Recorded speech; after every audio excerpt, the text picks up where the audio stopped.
वचन नहीं है, ये जीवन है। अगर ये जिए ना होते ना तो ये इसका प्रभाव नहीं पड़ता, फिर वाणी का प्रभाव नहीं पड़ता।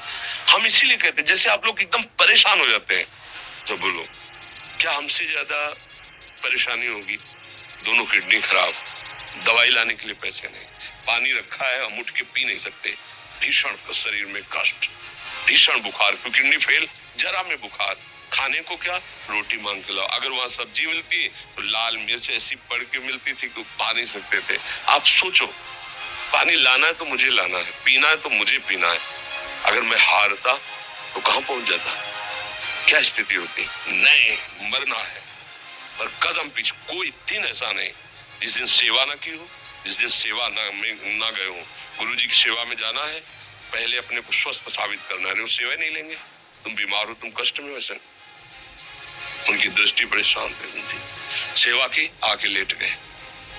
फिर हिम्मत की, अपनी श्री जी की सेवा की, मधुकरी नहीं गए, 3-3 4-4 दिन भोजन नहीं गए, पर सेवा नहीं छोड़ा, दिनचर्या नहीं छोड़ी। और उसका प्रधान कारण संयम, ब्रह्मचर्य, भगवत आश्रय, नाम जप, कभी हारने नहीं दिया। अभी भी थोड़ी देर बाद डायलिसिस शुरू हुआ, हारने, आपको हारे हुए नजर आ रहे हैं। शरीर में पीड़ा है, किडनी फेल है, ऐसा थोड़ा स्वस्थ बैठे, पीड़ा है, बार बार प्यास लगती है, थोड़ा थोड़ा पानी मिलता है, हर, लेकिन हम आनंदित हैं, हम प्रसन्न हैं, हम लड़ाई में हारे नहीं हैं, ना हारेंगे, हम जीत चुके हैं, हम अपने मालिक के भरोसे में अपना संपाद। तो वो, ये हम अपनी बड़ाई नहीं बता रहे, हम आपको बता रहे समस्या। सोचो तुम्हारे पास तो माँ है, भाई है, बहन है, परिवार है, कोई ना कोई तो है ना। मेरा किसी ने कभी जीवन में ध्यान भी नहीं दिया, क्यों? बचपन से बाबा जी बन गए, किसी से प्यार नहीं, किसी से संबंध नहीं, कोई जानकारी नहीं, हम कहाँ हैं, वो कहाँ है, किसी से कोई मतलब नहीं। अच्छा, जवान साधु कौन श्रद्धा करे? कभी गांव जाने की हिम्मत नहीं पड़ती कि रोटी मांग ले, पता नहीं लोग क्या सोचेंगे, क्या भावना कर ले। हम दरवाजे पे खड़े हैं, क्या कैसी भाव, जो हमारे सामने आकाश वृत्ति से आया यौवन अवस्था में वही पाया, अन्यथा भूखे रह गए। जब हम हर समय अपने को विवेक के द्वारा सावधान रखे तो हम कभी निराश नहीं हुए, कभी उदास नहीं हुए, कभी ऐसा नहीं लगा कि यार हम दुखी, कभी नहीं लगा।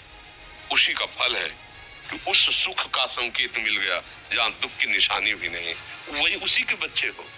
हम सब उसी धातु से बने हुए हैं। हम इतना क्यों परेशान हो जाते हैं? हम ये देखते हैं अपने लोग, थोड़ी बात बिगड़ गई परेशान, नहीं बिगड़ी तो बिगड़ जाने की संभावना में परेशान है। आज सुख है लेकिन कल सुख छिन जाएगा तो हम आज के सुख में सुखी ना होकर कल के दुख की आने की संभावना में हम भयभीत हो। मतलब क्या हमारी सोच रह गई? हमको इतना बलवान बनना है कि सुख और दुख दोनों हमको छू न सके। बारिश से बारिश सुख की व्यवस्था है तो अहंकार नहीं, हर्षित होकर किसी का अपमान न करे कि हम धनी, हम पदाधिकारी, अमुक। भारी से भारी दुख आया तो हमें किसी के सहयोग की जरूरत नहीं, हम फिर अपने कदम बढ़ाएंगे, हम फिर जुड़ी हुई अपनी भावनाओं को सजाएंगे। मस्त जीवन, एकदम तुम अविनाशी के बच्चे हो। शेर का बच्चा भेड़ों के बीच में फंसकर म्यों म्यों बोल रहा है, बस अगर दहाड़ना सीख जाए तो कोई भी उसे परास्त नहीं कर सकता।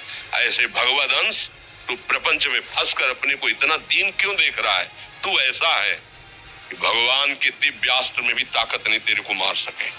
तू अविनाशी का अविनाशी बच्चा है, विनाशी भोगों को, विनाशी शरीर को मैं मान के इतना भयभीत, इतना दुख, ठीक नहीं। ये सबके लिए, केवल एक के लिए नहीं। आप समझो, आप लोग सोचते हैं हम गृहस्थ होकर भला ऐसी स्थिति कैसे?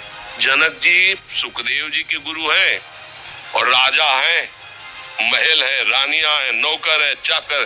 क्या सुखदेव जी जिनके शरीर में लंगोटी भी नहीं है, दिगंबर,